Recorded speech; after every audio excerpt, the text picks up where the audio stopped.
अस्सलाम वालेकुम students, BA English third year poem number 6 patriot into traitor by Robert browning. ये आज हम पढ़ेंगे। रॉबर्ट ब्राउनिंग जो है, इनकी डेट ऑफ बर्थ है 7 मई 1812 और डेट ऑफ डेथ है 12 दिसंबर 1889। ये इंग्लिश पोएट और प्ले राइट थे। Famous for his dramatic monologue, अपने ड्रामेटिक मोनोलॉग की वजह से ये मशहूर थे। विक्टोरियन एज के ये पोएट थे। Married the poetess Elizabeth Barrett. Elizabeth Barrett जो शायरा थी, उनसे इनकी शादी हुई थी। और फेमस वर्क्स जो हैं इनके वो हैं man and women, collection of 51 poems in 2 volumes. Man and women ये इनकी एक पोएट्री की कलेक्शन थी जिसमें 51 पोएम्स थी और ये 2 वॉल्यूम्स में पब्लिश हुई थी। और the ring and the book ये लॉन्ग नैरेटिव पोएम है and specifically a long verse novel. इसको एक जो वर्स में शायराना अंदाज में एक कंप्लीट स्टोरी है, तो इसको एक लॉन्ग वर्स नॉवल भी कह सकते हैं, जो 21,000 लाइन्स पर मुश्तमिल है और 12 बुक्स में ये कंपोज हुई। पैट्रियट इनटू ट्रेटर जो इसकी पोएम है, पैट्रियट कहते हैं मुहिब्बे वतन को और ट्रेटर कहते हैं गद्दार को। ये नज्म एक सियासी लीडर की खुद कलामी है, जो पहले मुहिब्बे वतन होता है और बाद में उसको गद्दार डिक्लेयर कर दिया जाता है। इस पूरी पोएम में उसने अपनी सारी स्टोरी को डिस्क्राइब किया है, किस तरह लोगों की सियासी वाबस्तगियां बदलती हैं और किस तरह से वही लोग जो आपको सर आंखों में बिठा रहे होते हैं वो जमीन पे गिरा देते हैं। हम पोएम को लाइन बाय लाइन पढ़ते हैं और उसको एक्सप्लेन करने की कोशिश करते हैं। पैट्रियट इनटू ट्रेटर ये जो पोएम है, एग्जामिनेशन पॉइंट ऑफ व्यू से भी काफी इंपॉर्टेंट है। इसमें से रेफरेंस टू द कॉन्टेक्स्ट भी पूछ लिया जाता है, इसकी क्रिटिकल एप्रिसिएशन भी पूछ ली जाती है और कोई ना कोई और क्वेश्चन बना के भी पूछ लिया जाता है। इस पोएम के 6 स्टैंजाज हैं 5-5 लाइन्स के, तो टोटल इसकी जो लाइन्स बनती हैं वो 30 लाइन्स हैं। पैट्रियट लव ऑफ कंट्री, मुहिबे वतन, वतन प्रस्त। ट्रेटर गद्दार, one who is false to one's country, one who betrays others. ये नज्म जो है एक मुहिबे वतन गद्दार, एक सियासी लीडर की खुद कलामी है। इसका जो मरकजी ख्याल है वो ये है कि एक सियासी रहनुमा जिसे कल तक मुहिबे वतन समझा जाता था, आज सियासी हालात बदल जाने पर वही रहनुमा गद्दार करार पाता है। सियासी रहनुमा को लोग फांसी देने के लिए ले जा रहे हैं, वो अपनी जिंदगी के दोनों पहलुओं को बयान करता है। जो इसमें नरेटर है वो खुद वही जो पॉलिटिकल लीडर है वो है। वो कहता है कि 1 साल पहले जब वो इक़्तिदार में आया था तो उसके रास्ते में फूल बिछाए गए थे, लोग जो है उसकी एक झलक देखने को छतों पर चढ़ गए थे, गिरजाघरों पर चमकदार झंडे लहराए गए थे, घंटियां बजाई गई, नारे लगाए गए। उस टाइम पे अगर वो लोगों से कहता कि मुझे ये सिर्फ शोर पसंद नहीं है, आसमान से सूरज उतार लाओ, तो लोग ऐसा भी कर गुजरते। और फिर वो लीडर जो है कहता है कि लोगों की बेहतरी के लिए मैंने वो काम किए जो कोई और ना कर सकता था, और आज उसको उन कामों का क्या सिला मिल रहा है। इक़्तिदार छिन जाने पर लोगों की वफादारियां बदल गईं और उसको जंजीर में जकड़ कर फांसी घाट ले जाया जा रहा है। लोग तमाशा देखने के लिए वहां इकट्ठे हो चुके हैं, वही लोग जो उस पर फूल फेंक रहे थे और अब वही तमाशाई बन के उसको देख रहे हैं, और कुछ लोग उस पर पत्थर फेंक रहे हैं और उसके बाजू और पेशानी भी जख्मी हो चुके हैं। और आखिर में वो जो पॉलिटिकल लीडर है वो खुद को तसल्ली देता है कि मुझे दुनिया से और लोगों से किसी सिला की तवक्को नहीं रखनी चाहिए, आदमी की खिदमत का सिला सिर्फ खुदा ही दे सकता है। It was roses roses all the way, मेरी तमाम राहों में गुलाब के फूल बिखरे हुए थे।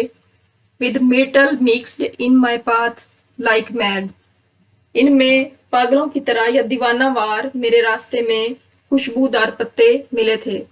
मेटल एक ऐसी सदाबहार झाड़ी होती है जिसके पत्ते एवरग्रीन होते हैं और खुशबूदार उसकी पेटल जो हैं उनमें से मेहंदी की तरह की खुशबू आती है, मेहंदी के खुशबूदार पत्ते उसमें मिले हुए थे। The house roofs seemed to heave and sway, heave कांपना और स्वे झूलना। लोग घरों की छतों पर खड़े हो जाते थे तो वो उनके बोझ से झूलती दिखाई देती थी। The church spires flamed such flags they had, हर गिरजे की मीनार पर ऐसे झंडे लहराए जाते थे जो शोलों की मानी दिखाई देते थे। उनके जो कलर्स हैं वो जर्द रंग के होते थे। गिरजाघरों पे जो झंडे लहराए जाते थे तो ऐसे जैसे वो फ्लैग्स इतने ज्यादा होते थे जैसे कोई कुंभ में जल रहे हों। A year ago on this very day, ये आज के दिन ही 1 साल पहले की बात है। The air broke into a mist with bells. घंटी की आवाज से जो फिजा है, जो मतला है, वो गूंज उठता था और मेरे लिए खुशियां मनाई जाती थीं। The old walls rocked with the crowd and cries. Rocked हिलना, झूलना। हता के बोसीदा मकान की दीवारें भी मजमा के नारों के साथ झूलती नजर आती थीं।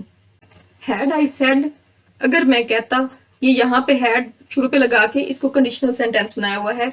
हैड आई सेड, अगर मैं कहता, गुड फोक, ए अच्छे लोगों। मेयर नॉइस रिपेल्स, मुझे महज जो ये आप लोगों का शोर शराबा है ये अच्छा नहीं लगता। But give me your sun from yonder skies. Yonder skies जो दूर उफक, जहां तक हद निगाह पहुंच सकती हो, लेकिन मेरे लिए आसमान से सूरज उतार के ले आओ। दे हैड आंसर्ड, तो उसके जवाब में वो कहते, एंड आफ्टरवर्ड, ये लें, वट एल्स, और क्या हुक्म है या और क्या चाहिए। अगर मैं उन्हें कहता कि मेरे लिए आसमान से सूरज ले आओ, तो वो लोग कहते कि ये लें सूरज, हम ले आए हैं, अब और क्या हुक्म है, और क्या चाहिए आपको। There is nobody on the house tops now. अब मेरे दीदार के लिए या मुझे देखने के लिए बेताब कोई भी शख्स किसी छत पर नहीं है। Just a palsied view at the windows set. अलबत्ता कुछ फालत ज़दा लोग अपनी खिड़की से मेरी तबाही का मंजर देख रहे थे। पैलसीड बीमार लोग जो चलने फिरने से कासिर होते हैं, पैरालाइज्ड जो होते हैं। For the best of the site is all allow. All allow, all know, सब जानते हैं। क्योंकि अब तमाम लोग यही कह रहे हैं कि आज का सबसे अच्छा मंजर ये होगा कि एट द शैम्बल्स गेट, और बेटर येट कि वो मुझे जेल में सजा काटते देखें, बल्कि इससे भी बेहतर ये होगा, और बेटर येट, बल्कि इससे भी बेहतर ये होगा, by the very scaffolds foot, कि वो मुझे फांसी के तख्ते पर झूलता हुआ देखें, लटकता हुआ देखें। आई ट्रो, मुझे यकीन है। ट्रो, बिलीव, यकीन, या I think. I go in the rain and more than needs, चनाचे मैं बारिश में, वो जो फांसी घाट है, तख्तादार की तरफ जा रहा हूँ, और इस हालत में कि जरूरत से ज्यादा, मोर देन नीड्स, जरूरत से ज्यादा। अ रोप कट्स बोथ माई रिस्ट्स बिहाइंड, पीछे बंधी रस्सी जो है वो मेरी कलाइयों को सख्त जख्मी कर रही है। And I think by the feel, और मेरा ख्याल है, जैसा कि मुझे महसूस हो रहा है, माई फोर हेड ब्लीड्स, मेरी पेशानी जो है उससे खून बह रहा है। हाथ उसके बंदे में छू के तो वो चेक नहीं कर सकता, तो जैसे कोई लिक्विड चीज फेस पे बहती है तो हमें आइडिया हो जाता है, तो उसको ऐसा लग रहा है जैसे उसकी पेशानी से खून बह रहा है। For they fling, fling throw, फेंकना।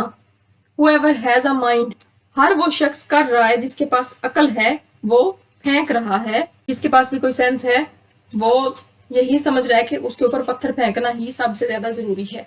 Stones at me for my years misdeeds, जो उसने 1 साल में मिसडीड्स की हैं, गलतियां की हैं, उनके बदले में लोग उस पर पत्थर फेंक रहे हैं। Thus I entered and thus I go, इस तरह से मेरा आगाज हुआ और ये मेरा अंजाम है। ट्रायम्फ्स, ट्रायम्फ्स, विक्ट्रीज, ग्लोरी, कामयाबी। People have dropped down dead, फतूहात के हसूल के लिए, कामयाबी के लिए लोग टूट टूट कर मरते हैं। पेड बाय द वर्ल्ड, जब दुनिया में तू इज्जत और शोहरत ले चुका है। वट डोस्ट, ये डोस्ट यहाँ पे डज है, ये डज की स्पेलिंग यहाँ पे गलत लिखे हुए। तो ओ, ओ मीन्स किसी का ममनून होना, मकरूज होना, और ये THOU, तो ये यू है। मी, वट डोस्ट, तो ओ मी, तो अब मेरे जिम्मे तेरा क्या इनाम बाकी है।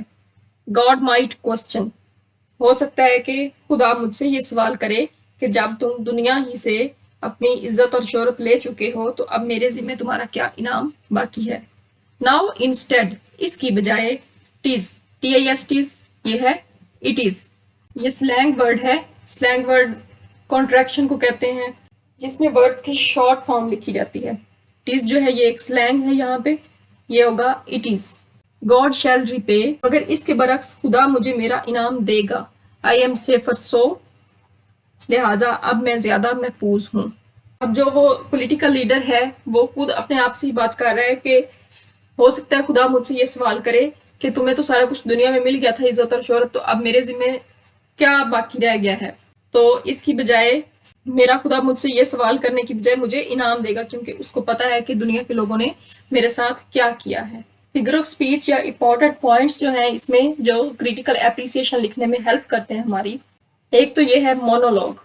मोनोलॉग की डेफिनेशन क्या है? अ मोनोलॉग इज अ स्पीच और कॉम्पोजिशन प्रेजेंटिंग द वर्ड्स और thoughts of a single character. एक सिंगल कैरेक्टर जो है वो अपनी स्पीच या स्टोरी जो भी है वो उसको बयान करता है, ऑडियंस इसमें पैसिव होते हैं, खुद कलामी मोनोलॉग है ये। और कौन सा मोनोलॉग है? Dramatic monologue. ड्रामेटिक मोनोलॉग इस सेंस में इसको कह सकते हैं कि इसमें सडन सिचुएशन चेंज हो जाती है, और ये मेलोड्रामा भी इसको हम कह सकते हैं। मेलोड्रामा कहते हैं dramatic work that exaggerates plot and characters in order to appeal to the emotions, जिसमें इमोशंस का बहुत ज्यादा अमल दखल होता है। प्लॉट और किरदारों को एग्जैजरेट किया जाता है उसमें इमोशनल एलिमेंट्स को शामिल करके। और इसमें आयरनिक सिचुएशन भी है। आयरनिक सिचुएशन उसको कहते हैं कि इंसान एक्सपेक्ट कुछ कर रहा होता है और वो हो कुछ और जाता है। An ironic situation is strange because it is the opposite of what you expected. अब जिस तरह से एक साल पहले उसको वेलकम किया गया था, उसके तो वहमो गुमान में भी नहीं था कि एक साल बाद उसके साथ क्या होने वाला है। ट्रेजिक सिचुएशन भी है इसमें, एक जो लीडर है उसकी ट्रेजिडी को डिस्कस किया हुआ है। इंपॉर्टेंट क्वेश्चंस जो इसमें से बन सकते हैं, what is a dramatic monologue? Dramatic monologue किसको कहते हैं? Discuss the poem patriot into traitor as a dramatic monologue. इसमें ड्रामेटिक मोनोलॉग की डेफिनेशन हमने पढ़ ली है, वो आप लिखेंगे और उसके बाद पूरी पोएम की एक तरह से क्रिटिकल एप्रिसिएशन लिख के आप इसको एक्सप्लेन करेंगे किस तरह से एक लीडर का राइज एंड फॉल हुआ है ड्रामेटिक तरीके के साथ। How is the patriot paid for his public services? उसको अपनी अवामी खिदमात का क्या सिला मिला? How does the poem patriot introducer educate us about the political conditions prevailing in third world countries? Poem जो है वो हमें किस तरह से एजुकेट करती है कि जो थर्ड वर्ल्ड कंट्रीज हैं, जो अंडर डेवलप्ड कंट्रीज हैं, उनमें लोगों की सियासी वाबस्तगियां किस तरह से बदलती हैं। और the poem not only shows the contrast in the fate of the hero but also the contrast in the liking of people discuss. जो पोएम है वो ना सिर्फ हीरो की किस्मत का कंट्रास्ट है बल्कि लोगों की लाइकिंग का भी उसमें तजाद है। The poem is about the contemporary political situation discuss. ये हमारा आज का लेक्चर था पैट्रियट इनटू ट्रेटर। उम्मीद है आपको समझ आई होगी। नेक्स्ट लेक्चर तक अल्लाह हाफिज।